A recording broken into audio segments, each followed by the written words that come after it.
ये तो हम सभी जानते हैं कि इस दुनिया में 2 बार वैश्विक स्तर पर खतरनाक युद्ध हो चुके हैं, जिसमें न सिर्फ करोड़ों लोगों की जान गई बल्कि कई देशों को भारी नुकसान भी उठाना पड़ा था। लेकिन क्या आपने कभी सोचा है कि आखिर पहले विश्व युद्ध की शुरुआत क्यों और कैसे हुई थी? इस लड़ाई के दौरान क्या क्या हुआ और लास्ट में इसका नतीजा क्या हुआ था, जिसने देखते ही देखते इतना बड़ा रूप ले लिया कि विश्व का नक्शा ही पूरी तरह से बदल गया है। आज की इस वीडियो में हम इन्हीं सवालों का जवाब देंगे। क्यों हुआ था फर्स्ट वर्ल्ड वॉर? प्रथम विश्व युद्ध से पहले यानी 19वीं सदी की शुरुआत में सब कुछ बिल्कुल नॉर्मल था। पश्चिम और यूरोपीय देश काफी तेजी से प्रगति कर रहे थे। इस दौरान इन देशों में सेना और विज्ञान का विस्तार हो रहा था, जिसकी वजह से नई और आधुनिक मशीनें अस्तित्व में आई थी। इसी बीच पश्चिमी देशों के बीच कुछ खास संधियों पर सिग्नेचर किए जा रहे थे, जिसमें ये लिखा गया था कि अगर कोई दुश्मन देश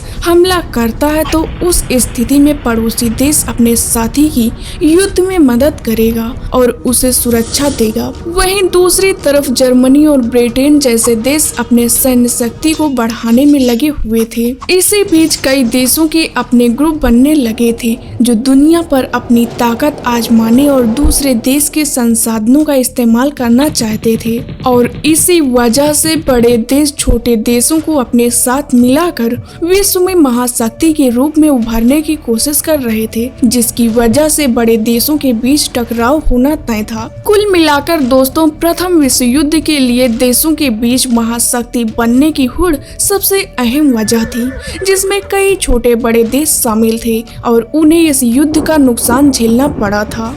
इन देशों ने विश्व युद्ध के दौरान खुद को 2 ग्रुप्स में बांट लिए थे, जिसमें एक ग्रुप को मित्र राष्ट्र यानी अलायंस पावर और दूसरे को केंद्रीय शक्तियों यानी सेंट्रल पावर के नाम से जाना जाता है। मित्र राष्ट्र के ग्रुप में मुख्य रूप से रूस, फ्रांस, ब्रिटेन, अमेरिका और जापान जैसे देश शामिल थे, जबकि केंद्रीय शक्तियों के दल में जर्मनी, तुर्की, ऑस्ट्रो-हंगेरी अम्पायर का नाम शामिल था। वैसे तो दोस्तों, किसी भी युद्ध के पीछे कोई न कोई वजह होती है, लेकिन फर्स्ट वर्ल्ड वॉर की शुरुआत के पीछे सैन्य ताकत को सबसे अहम माना जाता है, क्योंकि उस दौर में कोई भी बड़ा देश छोटे देश पर हमला करके उस पर कब्जा कर लेता था, जिसके बाद गुलाम देश के संसाधनों का यूज किया जाता था और वहां रहने वाले नागरिकों का जीवन पूरी तरह से नष्ट हो जाता था। लेकिन बीतते वक्त के साथ कई देशों को महसूस हुआ कि इस कब्जे और हमले को रोकने के लिए सेना को मजबूत करना जरूरी है। इसीलिए उन देशों ने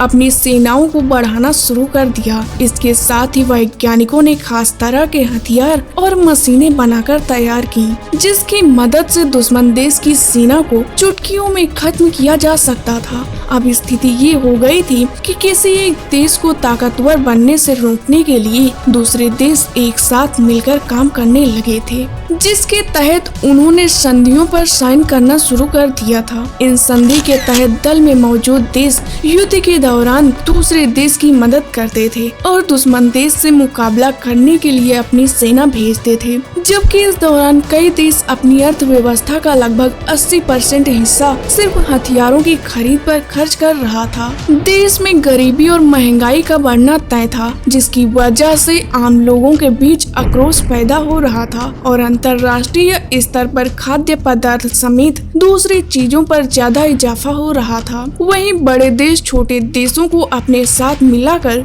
एक बड़े देश के रूप में विकसित होना चाहते थे, जिसे साम्राज्यवाद के नाम से जाना जाता है। और यहीं घटती है वो घटना जिसने सब कुछ भड़का दिया था।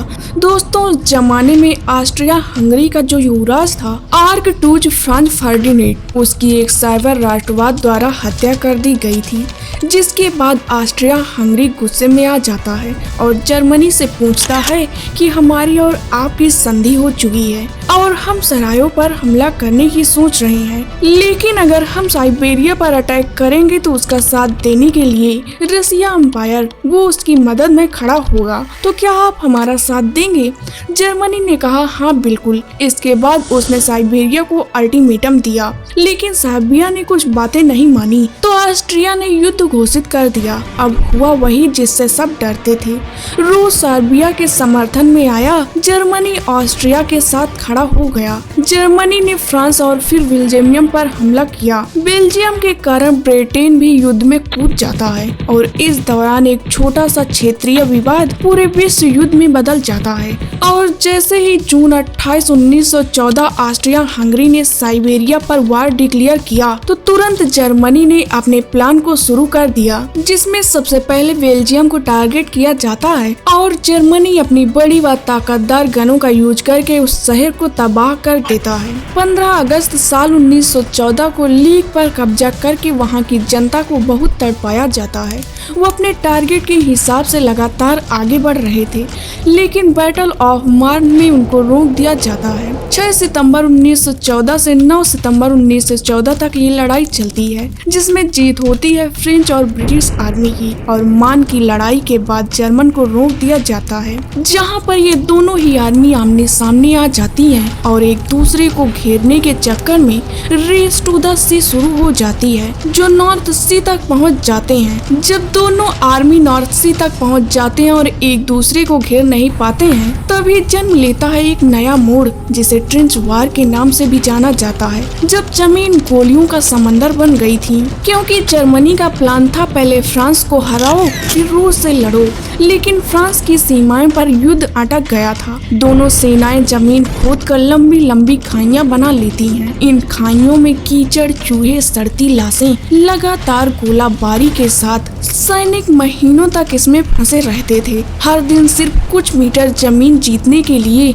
हजारों लोग मारे जाते थे और यही स्थिति लगातार 3.5 सालों तक चलती है। दोस्तों, ट्रेंच वार दोनों आर्मी के लिए घातक था। इन 3 सालों में कुछ फेमस लड़ाइयाँ भी हुई थी, जिसमें कई लाख लोगों की जान चली गई थी। एक था बैटल ऑफ वर्डन, जो 21 फरवरी 1916 से 18 दिसंबर 1916 के बीच हुआ था। सिर्फ इस एक लड़ाई में जर्मन और फ्रेंच दोनों को मिलाकर 10 लाख से ज्यादा मौतें हुई थी। दूसरी घातक लड़ाई थी बैटल ऑफ सोम, जो 1 जुलाई 1916 से 18 नवंबर 1916 के बीच हुई थी, जिसमें एक तरफ ब्रिटिश लोग थे और दूसरी तरफ जर्मन। इसमें भी बहुत लोगों की जान चली गई थी। इसीलिए ये दोनों वार ही ट्रेंच वार के घातक वार माने जाते हैं। दोस्तों, 28 जून 1914 को शुरू हुए इस युद्ध में एक के बाद एक कई देश शामिल होते चले गए, जिसकी वजह से पूरी दुनिया में अस्थिरता की स्थिति बन गई थी। इस दौरान सिर्फ जमीन पर ही नहीं बल्कि आसमान और पानी में भी बमबारी शुरू की गई थी, जिसकी वजह से सैकड़ों टन बारूद को जलाया गया। हर देश युद्ध में जीत हासिल करना चाहता था। इस फर्स्ट वर्ल्ड वार में ही पहली बार बड़े स्तर पर जहरीली गैसें, टैंक, लड़ाकू विमान, मशीन गन और पनडुब्बियों का इस्तेमाल किया गया था। इसके साथ ही ये युद्ध सिर्फ सैनिकों तक नहीं रुका, बल्कि शहर, गांव और आम लोग तक इसकी चपेट में आ गए थे। ब्रिटिश और फ्रेंच इस दौरान उपनिवेशों से सैनिक बुलाए थे, जिसमें भारत के लाखों सैनिक शामिल थे। इसमें से हजारों यूरोप, अफ्रीका और मध्य पूर्व में मारे गए थे। इसके बाद आता है रूस का पतन और अमेरिका की एंट्री। दोस्तों, साल 1917 में रूस में क्रांति होती है, जार की सरकार गिर जाती है, नई बोल्शेविक सरकार युद्ध से बाहर हो जाती है। यह जर्मनी के लिए फायदा था, लेकिन तभी एक नया खिलाड़ी मैदान में उतरता है, अमेरिका, जो साल 1917 में मित्र राष्ट्र की तरफ से युद्ध लड़ने लगता है।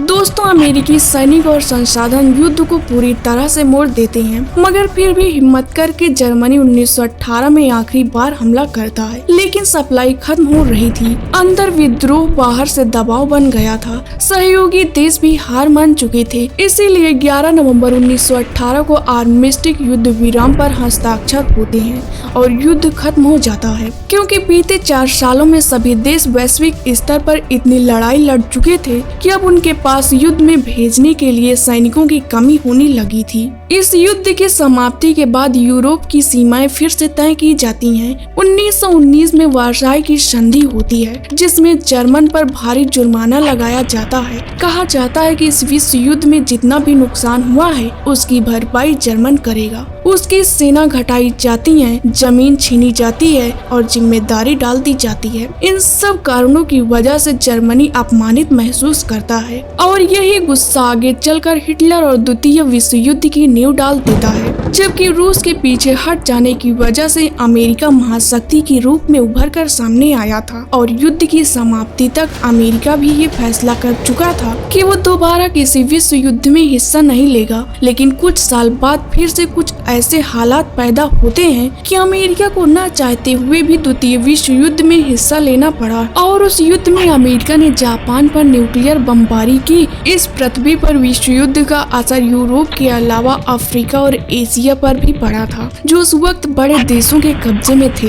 इस युद्ध में 1 करोड़ 10 लाख सैनिकों की मौत हुई थी, जबकि 60 लाख से ज्यादा नागरिक भी मारे गए थे और 2 करोड़ से ज्यादा लोग बुरी तरह घायल हो गए थे। शहर तबाह हो गए थे, अर्थव्यवस्था बर्बाद हो गई थी, करोड़ों लोगों का घर छिन गया था और सबसे बड़ा नुकसान इंसानियत का। युद्ध की असली कीमत पहली बार महसूस हुई थी। ऐसे और इंफॉर्मेटिव वीडियो देखने के लिए वीडियो को लाइक करके चैनल को सब्सक्राइब करें।